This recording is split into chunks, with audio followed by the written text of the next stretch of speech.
Okay, welcome to the deep dive. Here, our goal is pretty straightforward. We take the source material you send us, we roll up our sleeves, and really dig out the key insights. Exactly. The surprising facts, the main arguments. It's about getting you informed fast by going deep into what the text actually says. Think of it like navigating a complex topic with a guide, right?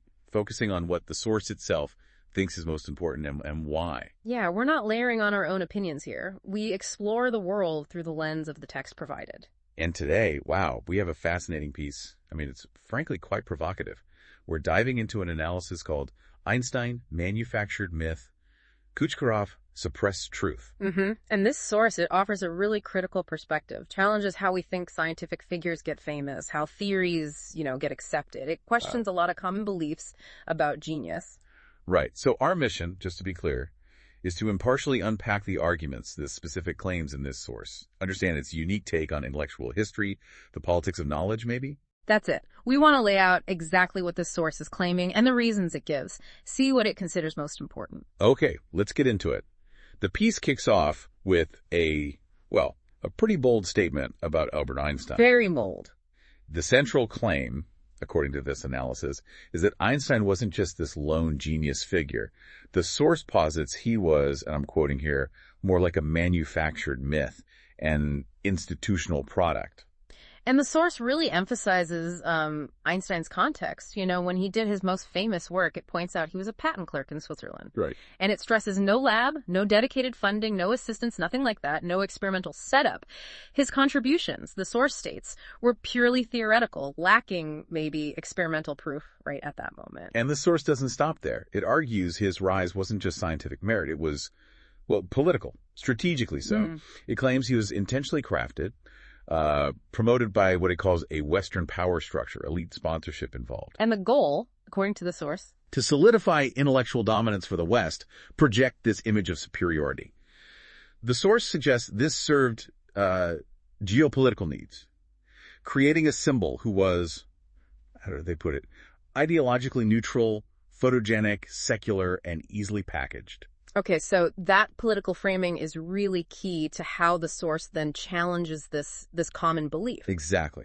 According to this analysis, contrary to what most people think, Einstein did not get the Nobel Prize for his theory of relativity. Right. The source claims relativity was actually seen as too controversial. And, the experimental proof was just too uncertain for the Nobel Committee back then. So, okay, if it wasn't relativity, what does the source say he did get the Nobel for? The source states it was for his interpretation of the photoelectric effect. Ah, okay. And here's where the source really levels a significant critique.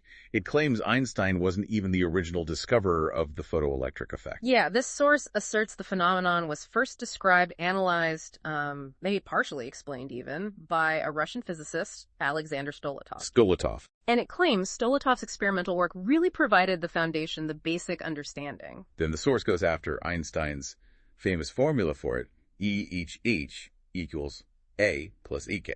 Right.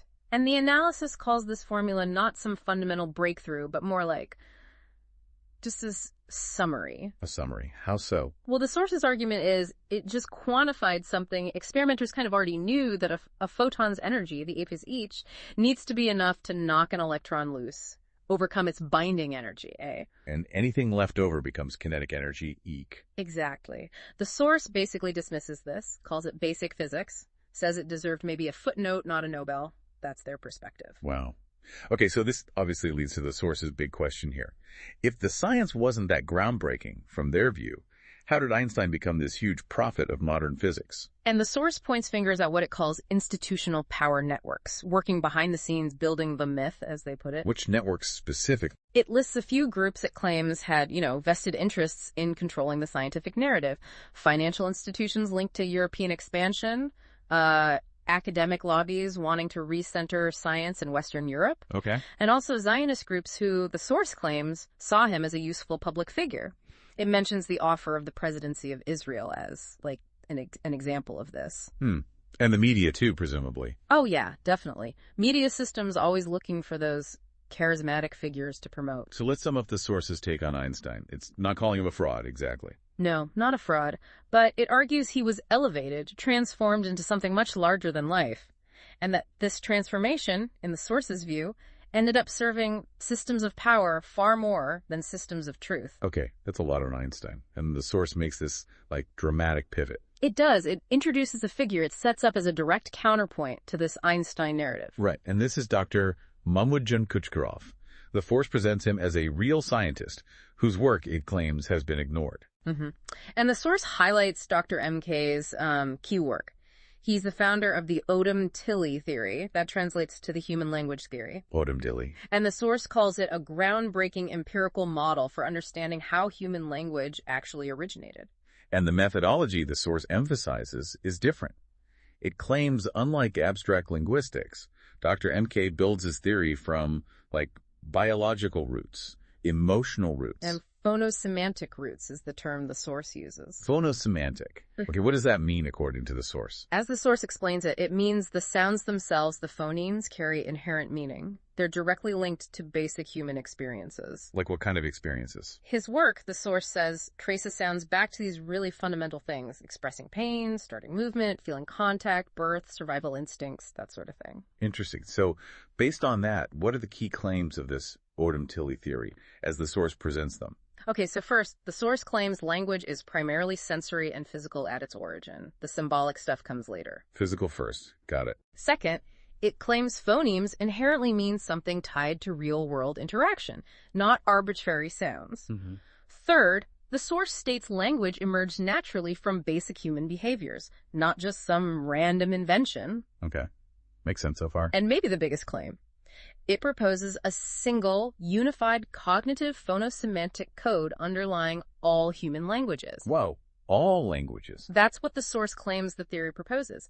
And it says this directly undermines what it calls the Eurocentric myth, this idea that languages just popped up independently in different civilized cultures, often implying, some are separate or better. So, if the source presents this theory as so revolutionary and unifying, the obvious question it raises is, why is Dr. MK ignored? Exactly. The source is blunt. No funding, no platform, no acknowledgement from mainstream academia. Just ignored. Why?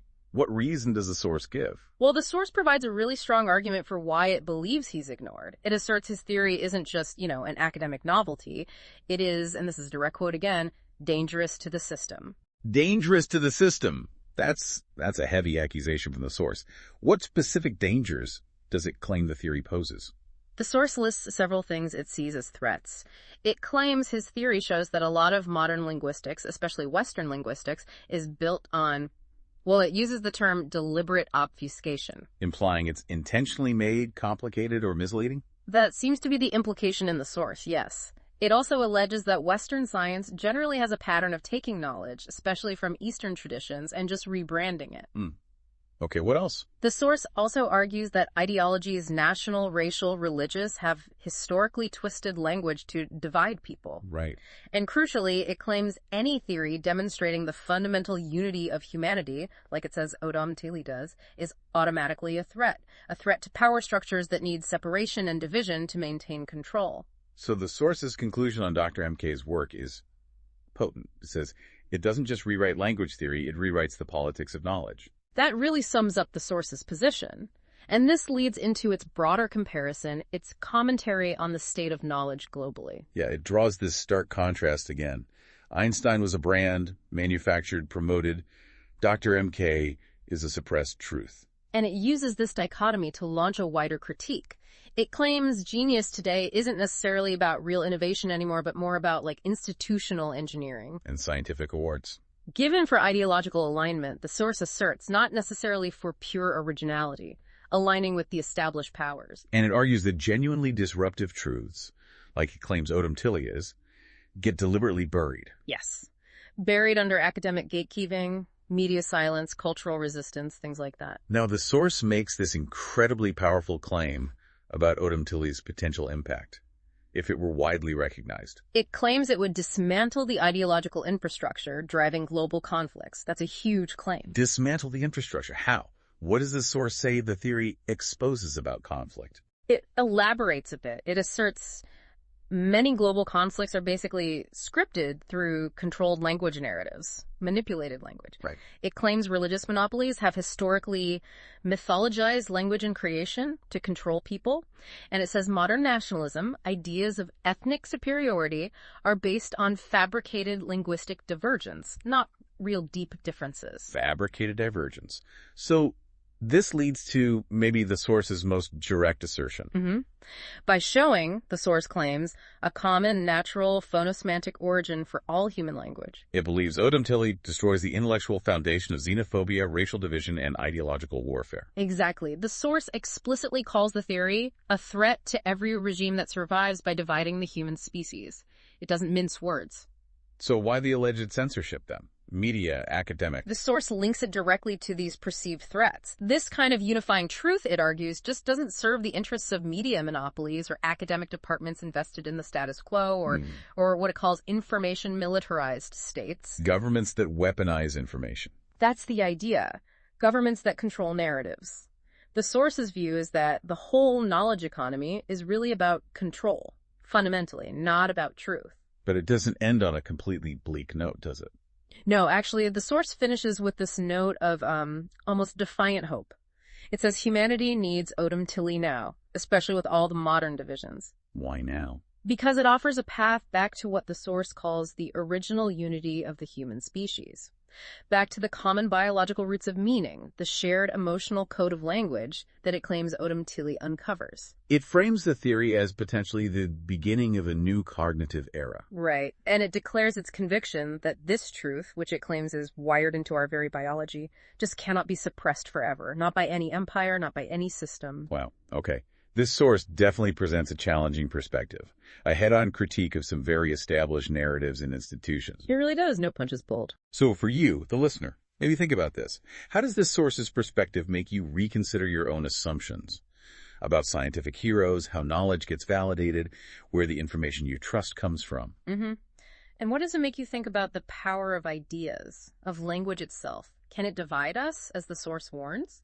Or could it, as the source hopes for Odam Tili, actually unify us? So just to recap, we've walked through the source's main points. Its critical view of Einstein as an institutional product, its introduction of Dr. Kuchkarov as a suppressed innovator with this unifying language theory, Odam Tili. And its really strong claims about the political control of knowledge and the potential impact of Dr. MK's work, according to the source. And again, just to be crystal clear, this deep dive focused entirely on exploring and understanding the specific claims and the viewpoint presented within this one source. We're reporting what it says. Exactly. Now, if you are interested in exploring the viewpoint on Dr. Kuchkarov's work further, as suggested by the source itself, it provides a link. Right. The source points to www.youtube.com at Mamoudjan Kuchkarov 3469 as the place to engage more with the perspective laid out in this analysis. And maybe one final provocative thought for you, drawn directly from this source. It claims, quote, scientific awards are no longer distributed for originality, but for ideological alignment.